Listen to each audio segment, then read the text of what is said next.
చేయి చేయి కలిపి రాజధాని శంకుస్థాపన కార్యక్రమంలో భాగస్వాములు అవుతామంటున్నారు గుంటూరు జిల్లాలోని శాఖమూరు గ్రామస్తులు. రాజధాని ప్రకటనతో తమ పల్లెరాత మారిపోతోందని ఆనందం వ్యక్తం చేస్తున్నారు. ప్రభుత్వం పిలుపునిచ్చిన మనమట్టి మననీరు కార్యక్రమానికి ఊరంతా ఏకమై ప్రతిష్టాత్మకంగా చేపట్టారు. శాఖమూరు గ్రామస్తులతో మా ప్రతినిధి కృష్ణ ముఖాముఖి ఇప్పుడు చూద్దాం. రాజధాని ప్రాంతంలో మరో కీలక ప్రాంతం కాబోతున్న ఊరు శాఖమూరు. ఊరు పరంగా ఇది చిన్న పల్లె అయినా సరే ఇక్కడ ఉన్న రెవెన్యూ లెక్కల ప్రకారం ఉన్న 1500 ఎకరాలను భూ సమీకరణకి ఇక్కడ గ్రామస్తులు ఇవ్వడం జరిగింది. స్థానికంగానే ఉన్న గ్రామస్తులు 750 ఎకరాలు ఇక్కడ ఉంటే మొత్తాన్ని కూడా భూ సమీకరణకి ఇచ్చారు. అలాగే ప్రభుత్వం పిలుపునిచ్చిన మనమట్టి మననీరు కార్యక్రమాన్ని కూడా ఎంతో ప్రతిష్టాత్మకంగా చేపడుతున్నారు. రేపు శంకుస్థాపన రోజు ఈ ఊరు పరంగా ఇంకెలాంటి కార్యక్రమాలు చేపడుతున్నారు ఏంటి అన్నది వారి మాటలోనే అడిగి తెలుసుకుందాం. సార్ చెప్పండి, 22వ తారీఖున శంకుస్థాపన కార్యక్రమానికి సంబంధించి మీ ఊరు పరంగా ఇంకెలాంటి కార్యక్రమాలు అవి చేపడుతున్నారు? ఊరికి జనం ఎక్కువ మంది గ్రామస్తులందరూ తరలి వెళ్ళాలని ఆలోచనలో ఉన్నారండి.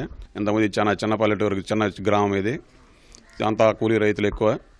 అందుకని ఇప్పుడు ఈ పొలాల రేటు ఈ రాజధాని తీసుకొచ్చి ఇక్కడ మా దగ్గరలో పెట్టడం వలన ఈ చాలా జనం అందరూ చాలా సంతోషిస్తున్నారు. అందుకని చెప్పి చంద్రబాబు నాయుడు గారికి కృతజ్ఞతలు తెలియజేస్తున్నాను. ఈశాన్యమూరులో ఉన్న మట్టి తీసుకొని ఈ శంకుస్థాపన కార్యక్రమంలో మన జలాలను కూడా తీసుకెళ్ళి ఇవ్వటం మూలాన వైదిక శక్తులు కూడా ఈ రాజధాని శంకుస్థాపనకు జరిగి రాజధానికి అన్ని సుఖశాంతులతో ఇక్కడ ఉన్న ప్రజలందరూ గడుపుతారని చెప్పి మన పురాణాలు చెప్తూ ఉన్నాయి.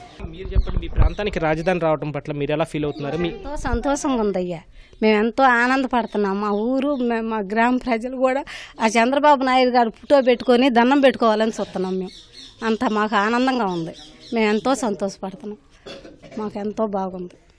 చంద్రబాబు గారి పుణ్యమంట అందరూ సంతోషంగా ఉంది. మన నీరు మన మట్టి మన అమరావతి 22వ తారీఖు విజయదశమి మంచి ముహూర్తాన రాష్ట్ర వ్యాప్తంగా ఉన్నటువంటి అన్ని జిల్లాల నుంచి అన్ని గ్రామాల నుంచి ప్రతి గ్రామంలో ఆ యొక్క గ్రామంలో విశిష్టమైన ప్లేస్ పుట్టమన్ను అంటే చీమలు ఎంతో స్వశక్తితోటి ఒక్కొక్క రేణు మట్టిని సేకరించి ఒక పుట్టగా మెర్చుకుంటాయి. అలాగే మనమందరం ఆంధ్రప్రదేశ్ మన తెలుగు వారందరం కూడా వాళ్ళ గ్రామాల్లో ఉన్నటువంటి పుట్టమన్నిని సేకరించి గ్రామంలో సర్వమతాలు అన్ని గుడి అలాగే చర్చి మసీదు అన్ని ప్రాంతం జనమందరూ కలిసి ఆ పుట్టమన్నును సేకరించి పూజలు చేయించి భక్తితోటి నవ్యాంధ్ర రాజధాని నిర్మాణంలో భాగస్వాములు అవుదానే ఉద్దేశంతో ఉద్దండరాయపాలెం శంకుస్థాపనకు ఇక్కడ తీసుకెళ్తున్నామండి. ఇది నభూతో నా భవిష్యత్తు, ఇంతకుముందు ఇలాంటి రాజధాని లేదు, భవిష్యత్తులో ఇలాంటిది రాదు అనే విధంగా మన చంద్రబాబు నాయుడు గారు రాజధాని నిర్మాణానికి సర్వశక్తులు పడుతున్నారు. ఆయనకి మంచి దేవుళ్ళందరూ అన్ని మతాల దేవుళ్ళు కూడా ఆయనకి సపోర్ట్ నుంచి నిలబడాలని చెప్పేసి కోరుకుంటున్నాం. చంద్రబాబు గారు పుణ్యమంట ఇది మేము మా తాతలు కూడా ఎరగరు, మేము ఎరిగాం. ఆ మహానుభావుడికి ఎంత కృతజ్ఞత చెప్పుకున్నా తీరదు.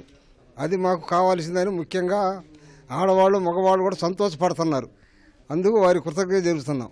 బాగానే ఉందండి, రాజధాని రావడం మాకు బాగానే ఉంది, సంతోషంగానే ఉంది. మాకు అందరికీ సంతోషమే, మంచిదేనండి రాజధాని రావటం. అది అన్నిటికీ సుఖంగా ఉంది, బాగానే ఉందండి. మాకందరికీ బాగానే ఉంది, అందరికీ ఇష్టంగానే ఉంది, బాగుందండి. రాజధాని రావటం మాకు అందరికీ ఇష్టమే, బాగా కోరికగా కూడా ఉంది, మాకు ఆయనంటే ఇష్టం కూడా. అందరూ అక్కడికి వెళ్ళాలని ప్రతి ఒక్కరు ఉత్సాహంగానే ఉంటున్నారు. బాబు గారు చెప్పిన మాటలకి వరుణ దేవుడు కూడా వాన కొరవద్దని ప్రార్థిస్తున్నాం. మేము కూడా జనాలు ఇబ్బంది పడకుండా పోతే రాజధానికి కూడా మా గ్రామం నుంచి కూడా చంద్రబాబు గారు ఒక మంచి రాజధాని ఇస్తున్నాడని మొన్న పంచిన డబ్బుల్లో భూమి లేని నిరుపేదలు వాళ్ళు ఎవరు తోచినంత వాళ్ళు విరాళాలకు ఇచ్చారు. ఇదిగో జ్ఞాన కుమారు, ఇది రాజధానికి నేను ఇస్తున్నాను అని 1000 రూపాయలు ఇచ్చిన వాళ్ళు ఉన్నారు, 500 ఇచ్చిన వాళ్ళు ఉన్నారు. అయితే మేము మొత్తం లెక్క చూడలేదు, కానీ రేపు అక్కడ ప్రకటించాలని బాబు గారికి ఇవ్వాలని మేము సంతోషంగా ఉన్నాం. ప్రధాన చేతుల మీదుగా శంకుస్థాపన జరగడం మాకు చాలా ఆనందంగా. మేము 5 ఎకరాలు రాజధానికి కూలింగ్కి ఇచ్చినాము. మేము ఇష్టపూర్వకంగా ఆనందపూర్వకంగానే ఇచ్చినాము. ఈ రాజధాని కలగడం వల్ల మాకు సుఖ సంతోషాలు బాగుంటాయని కోరుకుంటున్నాము. ఇదంతా చంద్రబాబు నాయుడు గారి పుణ్యం అని మేము అనుకుంటున్నాము. గతంలో 20 లక్షలు ఉన్నాయండి, ఇప్పుడు రాజధాని వల్ల 1.5 కోటి అమ్ముతున్నాయి. దానివల్ల మాకుండే ఇబ్బందులు కానీ అన్నీ తొలగిపోయాయి. ఇదంతా చంద్రబాబు నాయుడు గారి పుణ్యం వల్లే జరుగుతుందని మేము చేస్తున్నాం. సరే, ఆనాడు ధర్మరాజుకు మై బ్రహ్మ గనక ఈ మై సభ ఇచ్చినట్టుగా ఈనాడు మాకు ఇది జరుగుతుంది మన రాజధానికి. ముహూర్తానికి ప్రధాని మోడీ గారు వీళ్ళందరూ రావటం మాకు ఎంతో సంతోషంగా ఉందండి. ఇప్పుడు మాకు రాజధాని సెంటర్ పాయింట్ ఉండటంలో మాకు బాగా ఆనందంగా ఉందండి. మంచి నిర్ణయం తీసుకున్నాడు, సరైన ప్లేస్ మీద పెట్టాడు కనుక మాకు ఇబ్బంది లేదు. మేము అసలు ఫస్ట్లోనే ఇచ్చేసాం. ఆయన ఎంత అమ్మిద్దో అది మాకు తెలియదు. నేనైతే ఫస్ట్లో ఇచ్చేసాను. అది నాకు ఆనందంగానే ఉంది. ఇది ఇక్కడ శాఖమూరు గ్రామస్తుల మనోగతం.